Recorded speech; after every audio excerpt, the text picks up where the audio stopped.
Light bill कमी येण्यासाठी फक्त या 5 गोष्टी करा। उन्हाळ्यात पंखा एसीचा वापर वाढला तरीसुद्धा तुमचं लाईट बिल कमी येईल। त्यासाठी तुम्हाला हा संपूर्ण व्हिडिओ बघायचा आहे। नमस्कार मंडळी, मी प्राजक्ता तुम्हा सर्वांचं खूप खूप स्वागत करते आहे आणखी एका नवीन व्हिडिओमध्ये। सुरुवातीच्या काळात बघा टीव्ही, फ्रीज, वॉशिंग मशीन यासारखे अप्लायन्सेस प्रत्येक घरात नसायचे, त्यामुळे कुठेतरी लाईट बिलसुद्धा कमी यायचं। आता प्रत्येकाच्या घरी जे आहे वॉशिंग मशीन आहे, मायक्रोवेव्ह आहे, ओव्हन आहे, एअर फ्रायरसुद्धा आहे आणि टोस्टरसुद्धा असतो। सगळे आता इलेक्ट्रिक अप्लायन्सेस सगळ्यांच्या घरी अवेलेबल आहेत। त्या व्यतिरिक्त गरजेनुसार रूम हीटर असतं आणि एसीची आवश्यकता पडली तर एसीसुद्धा असते। आणि उन्हाळ्यामध्ये सगळ्यात जास्त वापरलं जाणारं कोणतं अप्लायन्स असेल तर ते म्हणजे एसी आणि कूलर, आणि तिसरं म्हणजे फॅन ऑब्वियस। सो उन्हाळ्याच्या दिवसात एसी फॅन जास्त वेळ चालवल्यामुळे बिलात नक्की वाढ होते। आता रोजच्या वापरात काही बेसिक गोष्टींची आपण काळजी घेतली तर लाईट बिल जास्त येणारच नाही आणि विजेचीही बचत होईल। जुने झालेले पंखे, फ्रीज किंवा इतर मशीन्स लाईट बिल जास्त वाढवत असतात।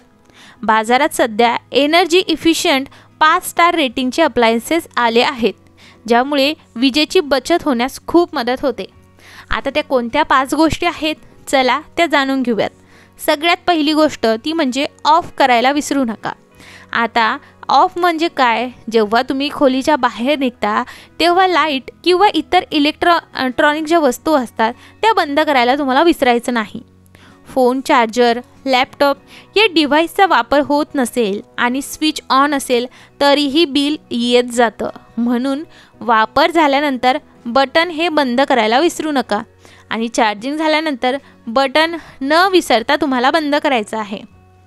2 नंबरची गोष्ट ती म्हणजे असं की तुम्हाला बल्ब चेंज करायचे। LED लाईट बल्ब ट्रेडिशनल बल्बच्या तुलनेत विजेची बचत करत असतात आणि त्यामुळे लाईट बिलसुद्धा कमी येतं आणि दीर्घकाळसुद्धा ते चालतात, ज्यामुळे लाईटसाठी वारंवार पैसे घालवावे लागतसुद्धा नाही। त्यामुळे तुमच्या घरामध्ये LED बल्ब तुम्ही नक्की बसवला पाहिजे।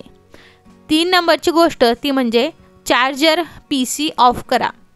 कॉम्प्युटरवर काम केल्यानंतर नेहमी पॉवर स्विच ऑफ करा। या व्यतिरिक्त मोबाईल चार्जर ऑन करून ठेवू नका, ज्यामुळे लाईट बिल जास्त येते। याशिवाय स्टँड बाय मोडवर सुद्धा तुम्हाला ठेवायचं नाही आहे।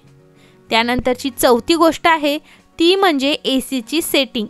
जेव्हा उन्हाळा सुरू होतो तेव्हा एसी कूलरची गरज लागतेच, मग अशावेळी लाईट बिल खूप जास्त येऊ शकतं। मग अशावेळी तुम्हाला लाईट बिल कमी करण्यासाठी काही सोपे ट्रिक्स फॉलो कराव्या लागतील, जसं की 24 डिग्रीवर एसी सुरू ठेवावा, जेणेकरून वेळोवेळी ऑफ होत राहील।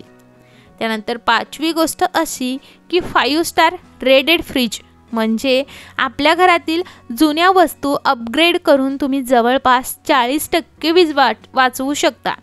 जर तुम्ही साधारण फ्रीजऐवजी 5 स्टार रेटिंगचं फ्रीजचं निवड केली तर ते विजेचे बिल 30% कमी होईल। जुन्या फ्रीजमध्ये वारंवार प्रॉब्लेम उद्भवत असतात, कधी जास्त बर्फ तयार होतो तर कधी कूलिंग व्यवस्थित होत नाही। मग अशावेळी तुम्ही नवीन फ्रीज घेण्याचा विचार केला तर पैसे आणि वीज दोन्हीचीही बचत होईल। आता या सर्वांमधून तुम्हाला ह्या 5 गोष्टीमधून तुम्हाला एक नक्की कळालं असेल की जेही आपण मोठे मोठे इलेक्ट्रिक वस्तू वापरतो त्या जर 5 स्टार रेटिंगच्या असतील तर आपलं वीज बिल नक्कीच कमी येणार आहे। ज्या चुका आपण रोज करतो की जिथे आपण आहोत तिथून दुसऱ्या रूममध्ये गेल्यानंतर किंवा बाहेर गेल्यानंतर तिथले स्विचेस बंद आहेत की नाही हे एकदा क्रॉस चेक करत नाही आपण, आणि बऱ्याचदा तिथले सगळं काही फॅन लाईट वगैरे ऑनच राहतात, त्यामुळे कुठेतरी आपला हा निष्काळजीपणा होतो। त्याचबरोबर उन्हाळा आहे त्यामुळे फॅन, एसी, कूलर यासारख्या गोष्टी जे आहेत ते सतत सुरू राहतात। सो अशा वेळेस जर त्याचं काम नसेल तर त्या वेळोवेळी ऑफ करणंही गरजेचं आहे।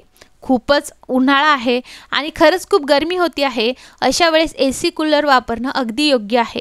पण जर फॅनवरतीच काम चालतंय ना तर मग फॅनच सुरू राहून एसी आणि कूलर जर बंद ठेवले तर कुठेतरी वीज नक्की कमी येईल। सो या 5 गोष्टी नक्की तुम्ही उन्हाळ्यामध्ये याचा वापर करून वीज बिल कमी आणू शकता। हा व्हिडिओ थोडाही आवडला असेल मित्रपरिवारासोबत नक्की शेअर करा आणि हो सगळ्यात महत्त्वाचं लाईक नक्की करा आणि चॅनलला सबस्क्राईब करा। चला मग मंडळी, भेटूयात पुढच्या व्हिडिओमध्ये। धन्यवाद।